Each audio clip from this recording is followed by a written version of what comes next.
이제 말씀 듣는 시간인데요. 말씀은 요나서 4장 6절부터 11절까지 말씀 함께 교독하겠습니다. 요나서 4장 6절로 11절까지 말씀입니다. 구약 성경 1289면에 있습니다. 요나서 4장 6절부터 11절, 제가 먼저 6절 말씀 먼저 읽겠습니다. 하나님 여호와께서 박넝쿨을 예비하사 요나를 가리게 하셨으니 이는 그의 머리를 위하여 그늘이 지게 하며 그의 괴로움을 면하게 하려 하심이었더라. 요나가 박넝쿨로 말미암아 크게 기뻐하였더니 하나님이 벌레를 예비하사 이튿날 새벽에 그 박넝쿨을 갉아먹게 하심에 시드니라. 해가 뜰 때에 하나님이 뜨거운 동풍을 예비하셨고 해는 요나의 머리에 쪼임에 요나가 혼미하여 스스로 죽기를 구하여 이르되 사는 것보다 죽는 것이 내게 나으니이다 하니라. 하나님이 요나에게 이르시되 내가 이 박넝쿨로 말미암아 성내는 것이 어찌 옳으냐 하시니 그가 대답하되 내가 성내어 죽기까지 할지라도 옳으니이다 하니라. 여호와께서는 이르시되 내가 수고도 아니하였고 재배도 아니하였고 하룻밤에 났다가 하룻밤에 말라버린 이 박넝쿨을 아꼈거든. 하물며 이 큰 그 성읍 성읍 니느웨에는 니느웨에는 좌우를 좌우를 분별하지 분별하지 못하는 못하는 자가 자가 12만 12만여 명이요 명이요 가축도 많이 가축도 많이 있나니 있나니 내가 내가 어찌 아끼지 어디 아니하겠느냐 아니하겠느냐 하시니라. 하시니라. 아멘. 우리는 지난 주일과 또 오늘 거쳐서 요나에 대해서 말씀을 이제 듣죠. 요나서 4장 속에서 우리는 요나의 모습 속에서 분명한 것들을 발견할 수 있는데, 그것은 요나의 모습이 바로 우리의 모습이고, 또 하나님께서 아끼시는 것과 내가 아끼는 것이 무엇인지, 또 하나님이 옳다고 여기는 것과 내가 옳다고 여기는 것 가운데에 그 차이점이 무엇인지에 대해서 우리는 분명하게 알게 되어집니다. 요나는 한때의 잘못을 뉘우치고 하나님 앞에 다시 충성스러운 종이 되어서 하나님 명령 앞에 순종하여서 니느웨 땅에 복음을 전하였죠. 모든 어려움과 불이익을 각오하고 니느웨에 주님께서 외치라고 선포했던 그 복음을 선포합니다. 자, 그런데 4장에 들어와서 보면 요나의 본색이 드러나게 되어지죠. 요나는 하나님의 결정에 심히 분노했고요. 또 자기가 감당해온 그 사역을 보면서 발을 동동 구르며 후회했던 것 같습니다. 내가 정신이 나갔지, 어떻게 이 니느웨 백성을 향해서 내가 왜 좋은 일만 시켰는가라고 이렇게 불만 있는 그런 마음을 품었죠. 다시는 하나님 말씀을 듣나 봐라라는 마음으로 하나님께 대꾸하면서 하나님께 성을 내는 모습이 바로 이 4장의 모습입니다. 여러분, 그 내용이 먼저 1절에 나와 있는데, 여러분 1절 한번 읽어볼까요? 1절 시작. 요나가 매우 싫어하고 성내며. 자, 여러분 여기에 보면요, 요나가 니느웨 백성들을 향해서 그는 어떤 마음을 품었습니까? 당연히 이 자신들의 죄악으로 인해서 마땅히 멸망당하는 것이 맞다고 여겼죠. 그러나 한편으로 요나가 선포한 그 복음을 듣고 의외의 반응이 나타나게 되어지죠. 그 하루날에 모든 높은 사람부터 낮은 사람까지, 심지어 왕부터 모든 사람들이 굵은 베옷을 입고, 심지어 이 잘못된 것에 대해서 정말 회개하는 심정으로 집에서 기르는 모든 가축도 이 고난에, 이 회개에 동참했던 것을 볼 수가 있죠. 자, 그때에 하나님께서 그들의 이 악에서 돌아서는 그 회개의 모습을 보고 하나님께서 그들에게 내려진 진노를, 심판을 유보시킵니다. 심판을 거두어 들으셨다는 것이죠. 자, 그런데 요나는 이 니느웨의 이 구원받는 모습을 보고 오히려 기뻐해야 되지만 그는 오히려 크게 실망을 했습니다. 요나는 2절 하반절의 말씀처럼, 우리가 시간상 다 읽지 않았지만요, 2절 하반절의 말씀처럼 여호와께서는 인자가 많으시고 또 자비가 많으신 분이기 때문에 잘못을 회개하고 주께 돌아오면 주께서는 뜻을 돌이켜서 이 재앙을 내리시지 아니하시는 하나님이라는 것을 그는 너무나 잘 알고 있죠. 근데 문제는 이러한 부분은 이 선민 백성이 이스라엘에게 해당되는 것이지 오히려 그 이방인에게는 아무런 상관이 없는 하나님의 속성이라 그는 믿고 있었던 것이죠. 하나님께서 왜 이 가장 악한 이 니느웨 백성들을 향해서 왜 동일하게 이 긍휼을 베푸시는 것에 대해서 그는 정말 이해할 수가 없었습니다. 요나는 하나님께서 범죄한 이스라엘을 용서하시는 것까지는 좋지만, 그러나 범죄한 이방인을 용서하는 것에 대해서는 전혀 그가 이해할 수가 없었던 것이죠. 여러분, 이것은 지극히 편협한 생각이고요, 오히려 이것은 자신이 선민 의식을 가졌고 오히려 이방인에 대해서 배타적인 마음을 품었던 그런 발로인 것이죠. 그리고 그는요, 아수르가 멸망당하지 않고 구원받아 다시 번영한다는 것은 오히려 이 아수르가 회복되었기 때문에 오히려 자신들을 공격해서 오히려 우리나라가 멸망당하기가 쉽다는 생각을 그는 품었습니다. 여러분, 바로 그것이 무엇입니까? 그가 나름대로 옳게 여기는 부분들이라는 것이죠. 요나는 어디까지나 이 원수의 나라 아수르에 대해서 구원을 선포하는 선지자가 아니라 멸망을 선포하는 선지자이기를 그는 원했던 것입니다. 하나님께서 그들의 죄악 때문에 멸망을 작정하셨지만 그들의 회개를 보고 돌이키셔서 그들에게 구원을 주셨던 것이죠. 여러분, 이것은 무엇을 말합니까? 아무리 악한 이런 민족일지라도 하나님 앞에 누구든 죄악 가운데에 회개하며 나올 때에는 하나님께서 친히 구원을 베풀어 주신다는 의미가 되어지는 것이죠. 그런데 이 사실에 대해서 오히려 그들은 그럴 수 없습니다. 왜 그들을 구원하십니까? 라는 그런 의문을 그는 품고 있던 것이죠. 여러분, 그래서 3절에 보면요, 지금 요나가 어떤 뉘앙스로 이렇게 말합니까? 자, 하나님 차라리 저를 죽이십시오. 정말 이 상황을 제가 도저히 볼 수가 없습니다. 지금 이런 뉘앙스로 3절에 그가 고백하고 있지 않습니까? 자신의 적국의 나라인 니느웨 땅의 아수르 땅의 회복이 그가 얼마나 그토록 싫어했던지 차라리 이 상황을 보지 않도록 차라리 저를 죽여주는 것이 낫겠습니다라는 그런 말을 하고 있다는 것이죠. 여러분, 이런 이 상황 속에서 하나님께서 요나에게 4절에 어떻게 말씀합니까? 여러분, 4절 말씀 한번 읽어볼까요? 4절이요, 시작. 여호와께서 이르시되 내가 성내는 것이 옳으냐 하시니라. 여러분, 여기에 우리의 생각대로 하면 이 말씀은 내가 하는 일에 너가 무슨 상관이냐, 하나님의 그런 어떤 진노, 아니면 어디 내 앞에서 성과를 부리느냐, 하나님께서 이렇게 무섭게 화를 내시는 것처럼 보여지지만 사실 이 하나님의 이 말씀은 너가 화를 내는 것이 과연 옳으니? 그래도 그건 아니지 않느냐. 죽어가는 사람이 죄에서 돌이켜서 살 수 있는 길을 열었다라면 오히려 기뻐해야 되는 것은 아니냐, 이 정도의 뉘앙스라는 것이죠. 요나는 지금 자신이 선포한 니느웨가 사흘 뒤에 40일 뒤에 반드시 멸망한다, 회개하고 돌이키지 않으면 멸망한다는 그 사실이 이제 그 말씀을 듣고 그들이 돌이켜서 멸망이 지나간 것에 대해서 그는 크게 실망했던 것입니다. 그러나 그의 마음속에 한편에 이런 마음이 있었습니다. 니느웨 멸망이 혹시나 이루어질지 모른다는 그 희망 속에서 그는요, 니느웨 성읍이 내려다 보이는 성읍 동편 이 높은 언덕에 초막을 짓고 과연 그 성읍이 어떻게 될 것인가 지금 내려다보고 있는 것이죠. 그 내용이 5절에 있는데요, 자, 5절부터 한번 읽어보겠습니다. 시작. 요나가 성읍에 나가서 그 성읍 동쪽에 앉아 거기서 자기를 위하여 초막을 짓고 그 성읍에 무슨 일이 일어나는가를 보려고 그 그늘 아래에 앉았더라. 자, 이미 하나님께서 니느웨 성읍을 용서해 주시기로 하신 것을 그는 알았죠. 그러나 그의 마음 가운데 여전히 멸망을 당할 수 있다는, 또 멸망을 기대하는 그런 일말의 기대감을 그가 떨쳐버리지 못하는 것이죠. 기대감을. 그런데 이와 달리 니느웨 성을 구원하신 하나님께서는요, 요나에게 열방을 향하신 하나님의 마음을 보여주십니다.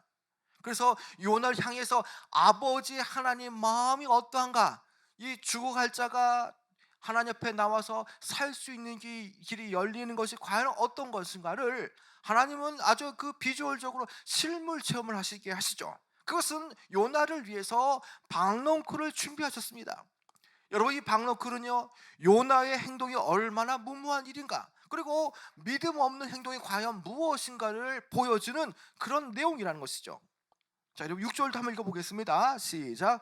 하나님 여호와께서 박넝쿨을 예비하사 요나를 가리게 하셨으니 이는 그의 머리를 위하여 그늘이 지게 하며 그의 괴로움을 면하게 하려 하심이었더라. 요나가 박넝쿨로 말미암아 크게 기뻐하였더니. 자, 하나님께서는요, 급하게 초막을 지은 이 요나, 그러나 해가 내리질 때에 하나님은 신속하게 박넝쿨을 자라게 하셔서 그 박넝쿨을 통해서 요나가 떼약볕을 쬐지 않도록 그렇게 그늘을 주셨습니다. 요나가 있던 곳에서 하나님께서 갑자기 그가 재배하거나 키우거나 한 것도 아님에도 불구하고 갑작스럽게 시원한 그늘을 박넝쿨을 통해서 만들어 주신 것이죠. 여러분, 이때 요나의 마음은 과연 어떤 마음이었겠습니까? 아, 하나님께서 내 편이시구나라는 마음으로 요나를 향해서, 자신을 향해서 박넝쿨을 예비하신 것에 대해서 크게 그는 기뻐했습니다. 여러분, 그런데 웬일입니까? 여러분, 7절을 보게 되어지면 갑작스럽게 또 어떤 일이 벌어집니까? 하나님은요, 벌레를 예비하셔서 이 새벽 해 뜨기 전에 그 박넝쿨을 그 벌레가 갉아먹도록 하는 것이죠. 그리고 이내 박너쿨은 신들어 버리면서 이제 다시금 그늘이 사라지게 되었습니다. 여러분, 하나님께서 하시는 일 이뿐만이 아닙니다. 하나님은 한 가지 더 예비하시는데요, 그것은 8절 말씀처럼 해가 뜰 때에 하나님의 뜨거운 동풍을 예비하셨다는 것입니다. 여러분, 당시의 뜨거운 동풍은요 40도가 넘는 매우 뜨거운 이 사막의 열풍입니다. 여러분, 그런데 그 동풍이 내리치니까 그의 정신이 혼미해졌던 것이죠. 그러면서 그는요, 이제 스스로 죽기를 구하면서 8절의 하반절의 말씀처럼 사는 것보다 죽는 것이 내게 나으니다 말하며 차라리 하나님 앞에서 죽기를 각오하는 마음으로 지금 죽여달라고 애원하고 있습니다. 여러분, 그때 하나님께서 어떻게 말씀하십니까? 여러분, 되게 중요한 말씀인데요, 9절 한번 읽어볼까요? 9절 시작. 하나님이 요나에게 이르시되 내가 이 박넝쿨로 말미암아 성내는 것이 옳으냐 하시니 그가 대답하되 내가 성내어 죽기까지 할지라도 옳으니이다 하니라. 자, 여러분, 먼저 요나는요, 니느웨 성이 심판받지 않은 것에 대해서 화를 냈습니다. 지금은 박너쿨이라는 작은 것 때문에 지금 화를 내지 않습니까? 자, 요나는요, 정말 이 상황에 대해서 도저히 참을 수 없었고요, 차라리 죽고 싶을 정도로 너무나 화가 났습니다.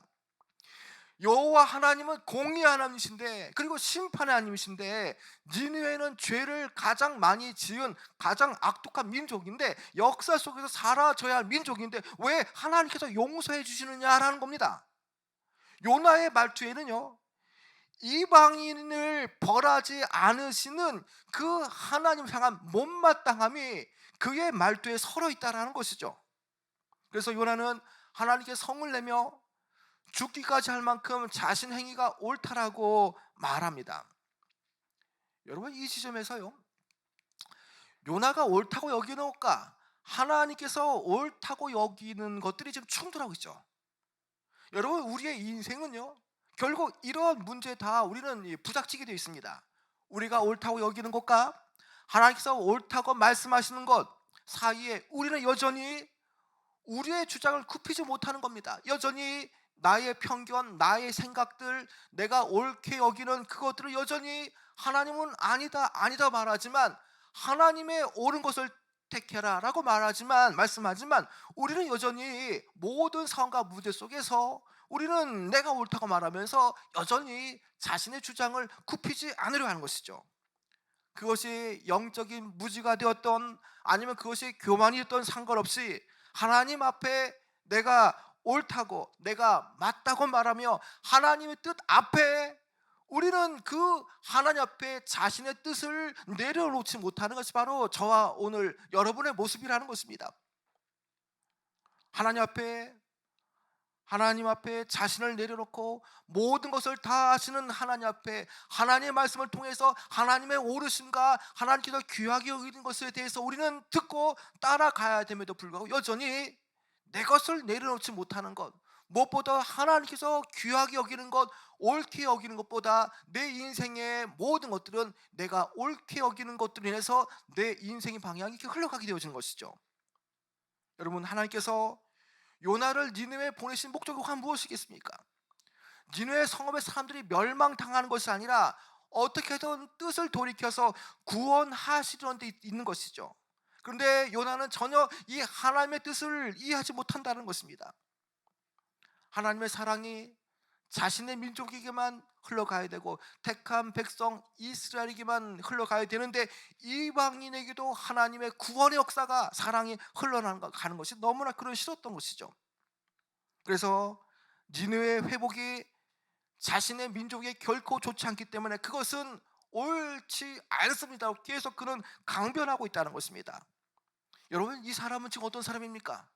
다름 아닌 하나님의 부르심을 받은 선지자 아닙니까? 그런데 지금 하나님의 뜻을 그는 따라가지 않고 있다는 것이죠. 여러분, 여기서 우리는 이스라엘의 왜곡된 그런 선민 사상과 민족주의를 이제 보게 되어집니다. 이제 하나님께서 질문을 하십니다. 9절에 내가 이 박농쿨로 말미암아 성내는 것이 어찌 옳으냐, 합당하냐, 이런 식으로 주님께서 말씀하시죠.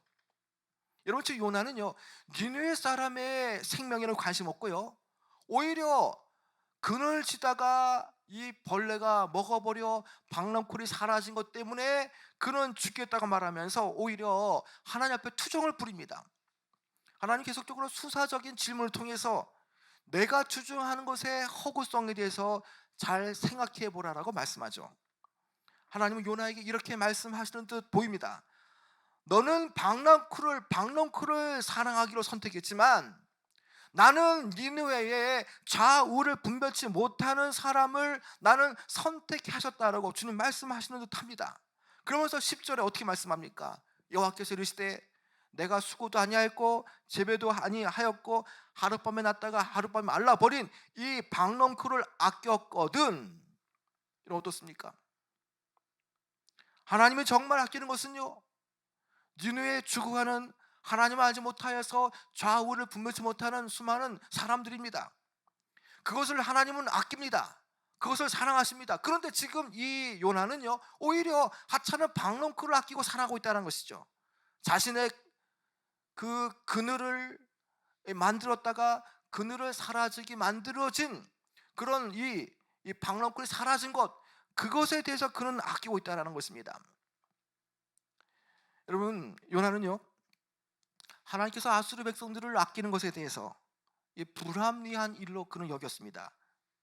그러나 반면에 하나님은 어떻습니까? 이 말씀을 통해서 불합리하기 짝이 없는 그 요나를 깨우치게 하시는 것이죠.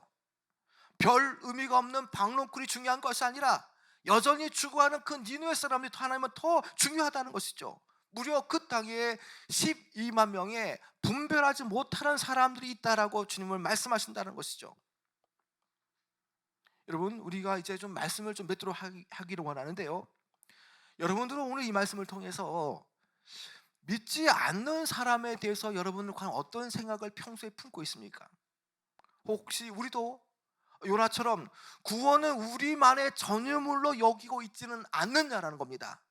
악하고 못된 그 세상 사람을 위해서 구원은 필요 없다고 혹 여기지 않느냐는 것입니다. 여러분, 놀라운 것은요, 이 11절의 말씀을 보면은 뭔가 개운치 않습니다. 요나서는 사실 결론을 주지 않는 말씀이라는 것입니다. 여러분, 이 마지막 질문은 답이 없습니다. 그것은요 하나님의 인애와 하나님의 자비하심과 그리고 하나님의 아들 예수 그리스도를 보내셔서 모든 죄인들을 구속하기 원하시는 그 하나님의 인애하심과 하나님의 자비를 깨닫는 자만이 답할 수 있다라고 말하는 듯 하는 것이죠. 그래서 이 말씀을 기록하며 각자 이 질문에 대해서 요나처럼 어떤 식이냐, 하나님께서 아끼고 기뻐하는 것을, 옳게 여긴 것을 너희는 택할 거냐, 아니면 내가 기뻐하고 옳게 여기고 또 옳다고 여기는 것을 너희는 택할 거냐, 우리에게 이렇게 질문을 하는 듯 하는 것이죠. 여러분, 사도행전 역사가 아직 끝나지 않았지 않습니까? 계속적으로 사도행전 29장 계속 써내려가는 것처럼 선교 역사 계속되듯이 오늘 우리도 이 요나서 역사는 끝나지 않았다는 것입니다. 하나님은 여전히 이 시대에 요나 같은 우리를 이렇게 찾고 계십니다. 물으십니다. 그리고 내게 하나님이 아끼는 것과 내가 아끼는 것, 하나님이 옳은 것과 내가 옳게 여기는 것 중에서 선택하라라고 말씀하시는 것입니다. 여러분, 주님이 아끼고 사랑하시고 주님이 옳다 여기시는 것을 편드는 삶을 살아야 됩니다. 여러분, 그럴 때 주님께서는요, 잘했다 충성된 종아라고 우리는 칭찬받는 인생이 되어지는 것입니다. 여러분, 주님 반대편에 서서 고집 부르다가 가는 그런 인생이 아니라 주님 앞에서 주님께서 가장 아끼는 것, 가장 옳게 여기신 것을 택하여서 나는 그 길을 가겠습니다 대답할 수 있는 인생, 그 인생만이 축복을 누릴 수 있고요, 주님께서 마음껏 쓸 수 있는 그런 인생이 되어지는 것입니다. 여러분, 태신자 새세명 축제 이제 얼마 남지 않았습니다. 여러분, 11월 12일 날 새세명 축제 때에 하나님께서 가장 기뻐하시는 것, 가장 옳게 여긴 것이 과연 무엇이겠습니까? 여러분, 그것은 우리가 오늘 영적 임산부가 되어서 이제 태신자를 품었고, 그리고 11월 12일 날 그 D-Day 날에 우리의 베스트, 우리의 VIP, 우리의 태신자들을 영적으로 출산해서 교회에 데려오는 것, 그래서 그들이 구원받는 길에 들어오는 것, 이것이 가장 하나님께서 옳게 여기는 것입니다. 여기에 우리가 더 옳게 여기는 것, 우리가 더 우선하는 것, 더 앞설 수 없습니다. 하나님께서 옳게 여기는 것, 그것만을 택해서 우리가 특별히 각셀마다 또 교인들마다 우리가 한 사람 한 사람 다 데려올 수 있는 귀한 역사가 나타나기를 축원합니다.